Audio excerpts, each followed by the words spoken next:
நாங்கள் பொதுவாக திராவிட தமிழர்கள் என்று சொல்லுவதை சிலர் கேலி செய்து கொண்டிருப்பார்கள். ஐயா இன்றைக்கு சொன்னால் திராவிட இந்தியர்கள் என்றார். திராவிடம் என்பது கருத்தியல், திராவிடம் என்பது ஒரு கொள்கை. அது நிலத்தின், இனத்தின், மொழியின் பெயரை ஒரு காலத்தில் குறித்திருக்கலாம். கால ஓட்டத்தில் திராவிடம் என்பது சமத்துவத்தின் இன்னொரு பெயராக, கொள்கையாக மலர்ந்திருக்கிறது. என்னை கேட்டார்கள், திராவிட தமிழர்கள் என்கிறீர்களே, அப்படியானால் திராவிட தெலுங்கர்கள் இருக்கலாமா? திராவிட அமெரிக்கர்களே இருக்கலாம். யாரெல்லாம் சமத்துவத்தை ஏற்றுக்கொள்ளுகிறானோ அவனெல்லாம் திராவிடன். நான் மொழியால், இனத்தால் தமிழன், கொள்கையால், கருத்தால் திராவிடன். எனவே நான் திராவிட தமிழன் என்பதுதான் இனி ஓங்கி ஒலிக்கப் போகிற குரல். திராவிடம் என்பது கருத்தியலின் கொள்கை. பல கூட்டங்களில் நான் திமுக பொதுக்கூட்டங்களில் பேசுகிற போது, நீங்கள் எடப்பாடியை பற்றி ஒன்றுமே பேசவில்லை என்பார். அவர் என்ன கொள்கை வைத்திருக்கிறார் நான் எதிர்த்து பேசுவதற்கு? அவர் பாட்டுக்கு பேசாமல் இருக்கிறார். நண்பர் அப்துல்லாவை எப்படி அழைக்கலாம் என்று எனக்கு ஒரு ஐயம் வந்தது. அவரிடத்திலேயே கேட்டேன். முன்பெல்லாம் நீங்கள் நாடாளுமன்றத்தில் மக்களவையில் இருக்கிறீர்களா அல்லது மாநிலங்களவை உறுப்பினரா என்று கேட்போம். இப்போது அப்படி அல்ல. நீங்கள் எம்பியா, சஸ்பெண்டட் எம்பியா என்று கேட்டேன். ஏனென்றால் எம்பி என்றால் 22 கேரட், சஸ்பெண்டட் எம்பி என்றால் 24 கேரட். மதிப்பு அதிகம். போகிற போக்கை பார்த்தால் இவர்கள் ஒரே நாடு, ஒரே தேர்தல், ஒரே எம்பி என்று ஆக்கி விடுவார்கள் போல இருக்கிறது. எல்லோரையும் சஸ்பெண்ட் பண்ணி கொண்டிருக்கிறார். என்ன வேடிக்கை என்றால், எதற்காக இவர்கள் இடைநீக்கம் செய்யப்படுகிறார்கள்? கேள்வி கேட்பதற்காக. ஒரு பெரிய வேறுபாட்டை பாருங்கள். நம் கூட்டங்களுக்கு வந்திருக்கிற மக்களை, எதிர்கருத்து உடையவர்களை கூட ஐயா பெரியார் கேள்வி கேள் என்று சொன்னார். அவன் கூட்டத்தை கேட்க வந்தவன். அவனை கேள்வி கேட்க தூண்டியவர் ஐயா பெரியார். கூட்டம் கேட்க வந்தவனை கூட கேள்வி கேள் என்று சொல்வது திராவிட இயக்கம். நாடாளுமன்றத்தில் கூட கேள்வி கேட்காதே என்பது ஆரிய மரபு. அதுதான் அடிப்படையான வேறுபாடு. இடைநீக்கம் செய்யப்பட்டிருக்கிற நாடாளுமன்ற உறுப்பினர் நண்பர் அப்துல்லா அவர்களே, ஐயாவினுடைய நினைவு நாள் 50 ஆண்டுகள் கடந்து விட்டன. நம் நெஞ்சங்களில் மட்டுமல்ல, நம்முடைய கவிஞர் அவர்கள் சொன்னது போல எதிரிகளின் நெஞ்சங்களிலும் நீங்காத இடத்தை பெரியார் இன்றைக்கும் பெற்றிருக்கிறார். அதனாலே தான் அவர்களால் மறக்க முடியவில்லை. வேறு வேறு வடிவங்களிலெல்லாம் ஐயாவை வரைந்து பார்க்கிறார்கள். கவிச்சூடர் கவிதை பித்தன் தான் சொன்னார், ஐயா பெரியார் அவர்களை ஒரு பன்றியை போல் வரைந்தார்கள், பன்றிகள் அழகாயின என்று எழுதினார்.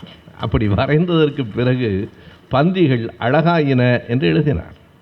ஐயா அவர்கள் வாழ்கிற போதே ஒரு ஊரில், கவிஞரை கேட்டால் எந்த ஊர், எந்த ஆண்டு என்று சொல்லிவிடுவார், ஒரு ஊரில் ஈவே ராமசாமி கழுதை என்று எழுதியிருக்கிறார்கள். தூத்துக்குடி. அதை அடிக்கப் போகிற போது ஐயா சொல்லியிருக்கிறார், அது ஏன்பா வேலை, நம்ம வேலையை பாரு, வேலை இல்லாதவன் எதையோ செஞ்சிருக்கிறான், அதையே நம்ம பார்த்துட்டு. அடுத்த வரி சொல்லுகிறார், என்னை மகான் என்று சொல்லுகிற போது நான் மகிழ்ச்சி அடைந்திருந்தால் தானே கழுதை என்று சொல்லுகிற போது கவலைப்படுகிறேன்.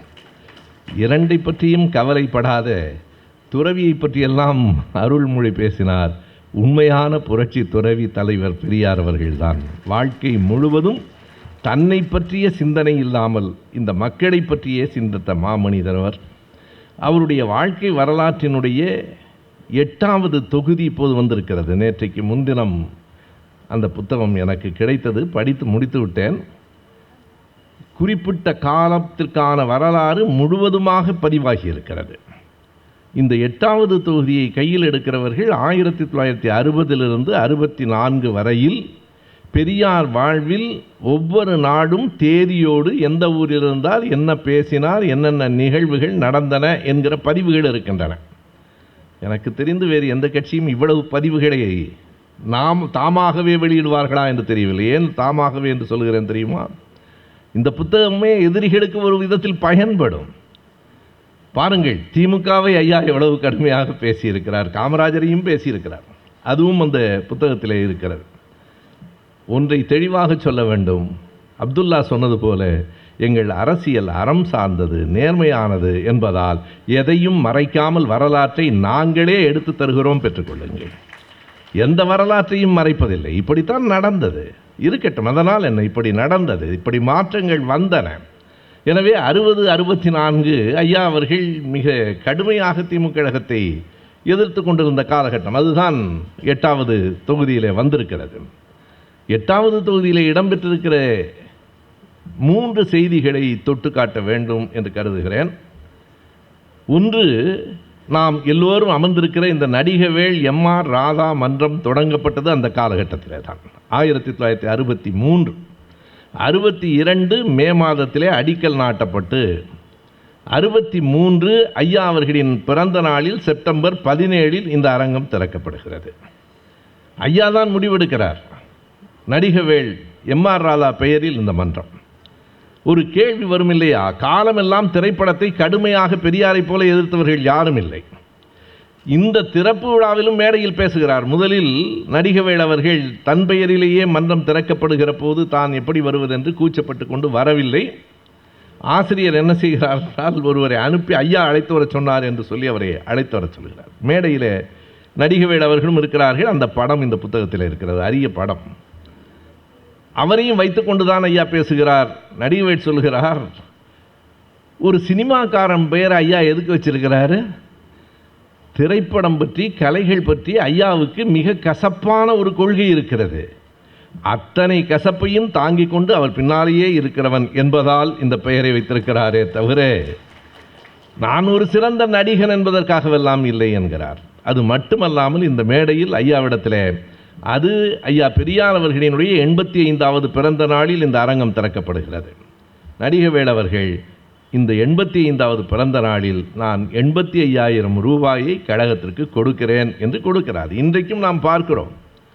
இன்றைக்கு ஐயா நடராஜன் அவர்கள் அங்கே இருக்கிற போது நான் அருள்மொழி இடத்துல கேட்டுக்கொண்டிருந்தேன், வட்டி தொகை 80,000 என்றால் எவ்வளவு பணம் கொடுக்கிறார் என்று. 10 லட்சம். 60 ஆண்டுகளுக்கு முன்னால் ராதா 1 லட்சம் கொடுத்தார். இன்றைக்கு அது 10 லட்சமாக வளர்ந்திருக்கிறதே தவிர குறையவே இல்லை. பாருங்கள், தமிழ்நாட்டிலிருந்து திராவிடர் கழகம் பகுத்தறிவு இயக்கம் சுருங்கி கொண்டிருக்கிறது என்கிறார்கள். அங்கே உறுதிய மொழி எடுக்கிற போது என் காதில் விழுந்த அந்த குரல், லேது லேது தேவுடு லேது என்று தெலுங்கானாவிலிருந்து ஆசிரியர் தான் அடி எடுத்து கொடுத்தார். லேது லேது தேவுடு லேது என்டிஆர் என்று அந்த தோழர்கள் முழக்கமிட்டார்கள். அடுத்த ஆண்டு ஒருவேளை நகி நகி பகவான் நகி என்றும் ஒரு குரல் பெரியார் திடலிலேயே கேட்கக்கூடும். அதை ஐயா அவர்கள் அங்கே உறுதிமொழி எடுக்கிற போது, நாங்கள் பொதுவாக திராவிட தமிழர்கள் என்று சொல்லுவதை சிலர் கேலி செய்து கொண்டிருப்பார்கள். ஐயா இன்றைக்கு சொன்னால் திராவிட இந்தியர்கள் என்றார். திராவிடம் என்பது கருத்தியல். திராவிடம் என்பது ஒரு கொள்கை. அது நிலத்தின், இனத்தின், மொழியின் பெயரை ஒரு காலத்தில் குறித்திருக்கலாம். கால ஓட்டத்தில் திராவிடம் என்பது சமத்துவத்தின் இன்னொரு பெயராக, கொள்கையாக மலர்ந்திருக்கிறது. என்னை கேட்டார்கள், திராவிட தமிழர்கள் என்கிறீர்களே, அப்படியானால் திராவிட தெலுங்கர்கள் இருக்கலாமா? திராவிட அமெரிக்கர்களே இருக்கலாம். யாரெல்லாம் சமத்துவத்தை ஏற்றுக்கொள்ளுகிறானோ அவனெல்லாம் திராவிடன்.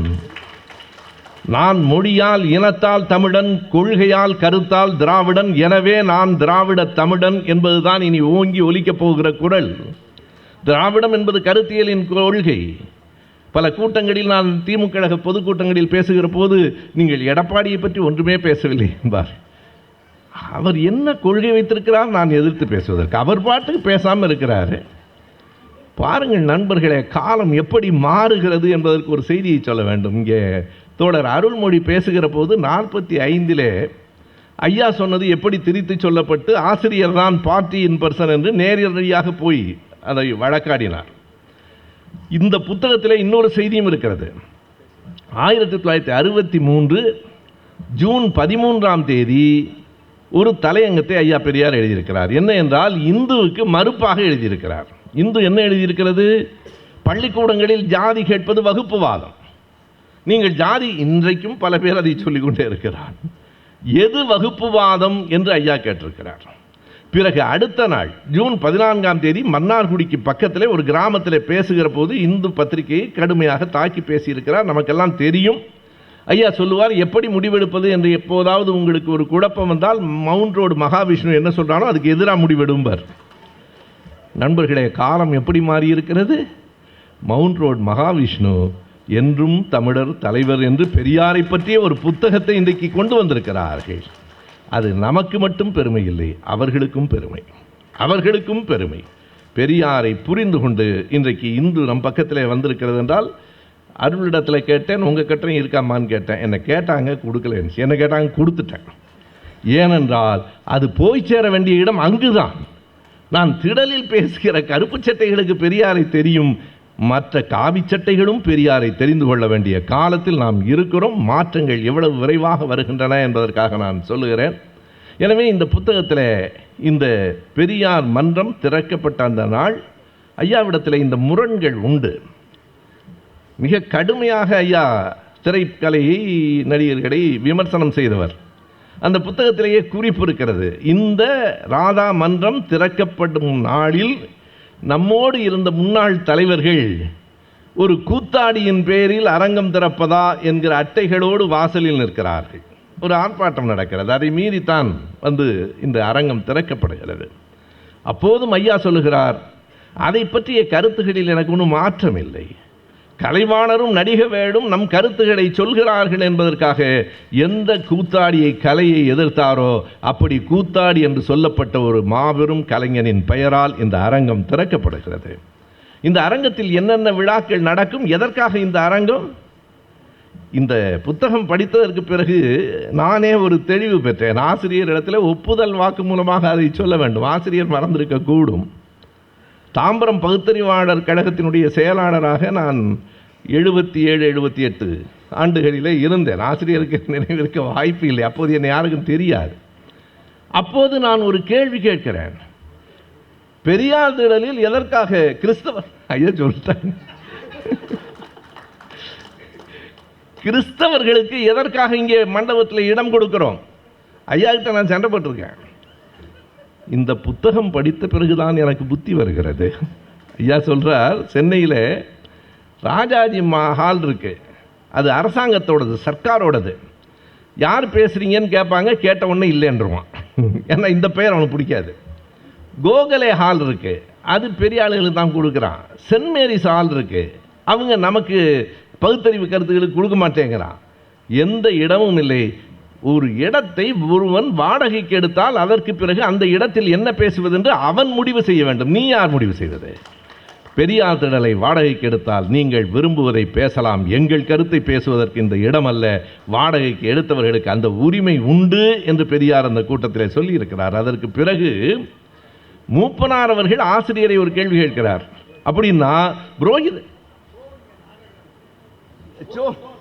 அதாவது கிறிஸ்தவர்கள் மட்டுமில்லை, சோவின் நாட, சோவை விட நமக்கு ஒரு, அதுவும் சம்பவாமி யூகே பாருங்க. சம்பவாமி கடவுள் எங்க வர்றாருன்னா திடலுக்கு தான் வர்றாரு. அவரும் சோ நாடகம் நடத்துகிறார். மூப்பனார் ஆசிரியர்கிட்ட ஒரு கேள்வி கேட்டுக்கிறார், அப்படியானால் நாங்கள் ஒரு புரோகித திருமணம் நடத்துவதற்கு இந்த மண்டபத்தை கொடுப்பீர்களா என்று. சீக்கிரம் நடத்துங்க, நாங்கள் தர்றோம்னு ஆசிரியர் சொல்லியிருக்கிறார். வேறொன்றும் இல்லை, உங்களை பார்த்து நாங்கள் ஒரு நாளும் அஞ்சியதில்லை, ஒரு நாளும் அஞ்சியதில்லை. எங்கள் கருத்துகள் வலிமையானவை, உண்மையானவை. இன்றைக்கு கூட கவிச்சுடர் கவிதை பித்தன் முரசொலியிலே ஒரு கவிதை எழுதியிருக்கிறார் ஐயாவை பற்றி. வியாபார குடும்பத்தில் பிறந்தாய், உன்னை விலை பேச எவராலும் முடியவில்லை. இன்றைக்கு முரசொலியில் வந்திருக்கு, வியாபார குடும்பத்தில் பிறந்தாய், உன்னை விலை பேச எவராலும் முடியவில்லை. எந்த கட்சி கூட்டணியாக இருந்தாலும், திமுக மட்டும்தானே ஐயா பேசியிருக்காரு. காமராஜரை ஐயாவை ஆதரித்ததை போல காங்கிரஸ்காரன் கூட ஆதரித்தது இல்லையே. அதானே உண்மையே. அதானே காமராஜர் ஒரு முறை சொல்லுகிறார், இந்த 8வது தொகுதியில் இருக்கு, தமிழ்நாடு முழுவதும் கிருபானந்த வாரியாரின் நிகழ்ச்சிகளை நடத்த வேண்டும்னு ஒரு இடத்துல, ஏதாவது அவர் தமிழ் கேட்டு ஒரு மயங்கி இருப்பார் காமராஜர். அடுத்த நாள் ஐயா எழுதுகிறார், காமராஜருக்கு புத்தி கெட்டு போய்விட்டதான்னு எழுதுகிறார். எந்த காமராஜரை காலமெல்லாம் போற்றினாரோ காமராஜருக்கு புத்தி கெட்டு போய்விட்டதா என்று தலையங்கத்தில் எழுதுகிறார். தலைவர் கலைஞர் இடத்துல ஒரு நாள் நான் கேட்டேன், ஐயா நான் திடல்ல பழைய விடுதலை ஏடுகளை படிச்சுட்டு இருந்தேன், தமிழ்தாய் வாழ்த்தை அறிமுகப்படுத்திய போது ஐயா கடுமையாக சொல்கிறாரு, கடவுள் வாழ்த்தை எடுத்துருங்கன்னு நான் சொன்னேன். ஒரு முட்டாள்தனத்தை எடுன்னா அப்புறம் இன்னொரு முட்டாள்தனத்தை கொண்டாந்து வைக்கிறீங்க ஐயா எழுதுறார். ஐயா இப்படி எழுதியிருக்காருன்னு தலைவர்கிட்ட கேட்டேன். அதுதான் பெரியார், வச்சாதான் நாமன்னார். அதான்ப்பா பெரியார். எல்லாவற்றையும் அறிவுபூர்வமாக மட்டுமே பார்க்கிறவர் பெரியார். நாம் தேர்தலில் இருக்கிறோம், உணர்ச்சி பூர்வமாக மொழி சார்ந்தும் நாம் நிற்கணும். நாம் செய்தது நமக்கு சரி. ஆனால் அதே ஐயா பெரியார் அவர்கள் திருச்சி சீதாலட்சுமி கல்லூரிக்கு போகிற போது, அது சீதாலட்சுமி ஐயர் கல்லூரி, அது கடவுள் வாழ்த்து பாடுகிற போது ஐயா எழுந்து நிற்கிறாருங்க. நீங்கள் வேண்டாம் உட்காருங்கன்னா நிற்கிறார். இல்லை இல்லை, அது ஒரு மேடை நாகரிகம். தமிழ் வாழ்த்து பாடும்போது சில பேர் உட்கார்ந்துருந்தாங்களே, அப்படி இல்லை. ஐயாவுக்கு மேடை நாகரிகம் தெரியும். யாருக்கு தெரியாதுன்னு இதுலேயே விடை இருக்கு. ஐயா எழுந்து நின்றதை பார்த்து மகிழ்ந்தார்கள். பேசும்போது சொன்னார், இதெல்லாம் என்ன மூடத்தனம்னு. நிற்கும் போது நின்ட்டாரு. அதுக்கப்புறம் பேசும்போது இது என்னடா முட்டாள்தனம்னு கேட்டார். எனக்கு உண்மையாகவே இந்த கவிதை பித்தன் நீண்ட கவிதையில் 2 வரி அது. வியாபார குடும்பத்தில் பிறந்தாய், உன்னை விலை பேச எவராலும் முடியவில்லை. காமராஜர், அண்ணா, கலைஞர் யாராக இருந்தாலும் யாருக்காகவும் கொள்கையை விட்டு கொடுக்காதவராக பெரியார் இருந்திருக்கிறார் என்பதற்கு எத்தனையோ சான்றுகள் நாம் அறிவோம். இந்த புத்தகம் பல சான்றுகளை தருகிறது. ஆசிரியர் பேச வேண்டும்.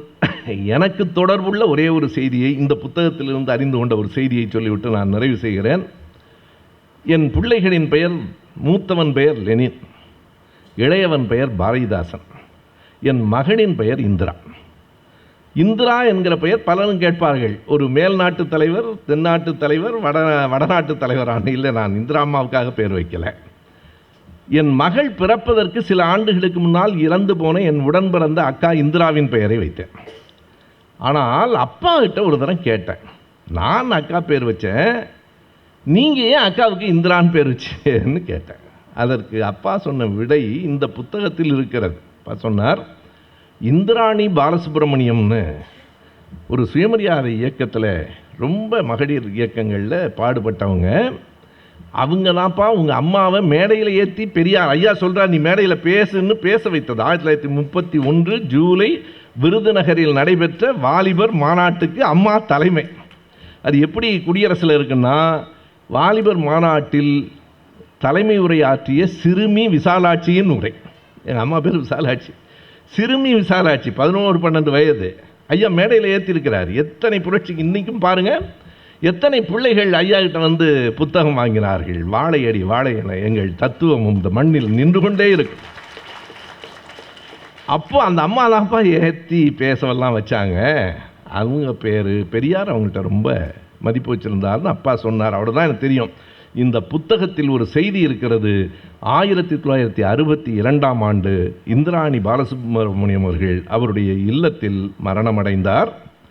அப்போது சுற்றுப்பயணத்தில் இருந்த பெரியார் தன் சுற்றுப்பயணத்தை நிறுத்திவிட்டு நேரடியாக போய் அந்த இறுதி நிகழ்வில் கலந்து கொண்டார் என்கிற செய்தி இந்த புத்தகத்தில் இருக்கிறது.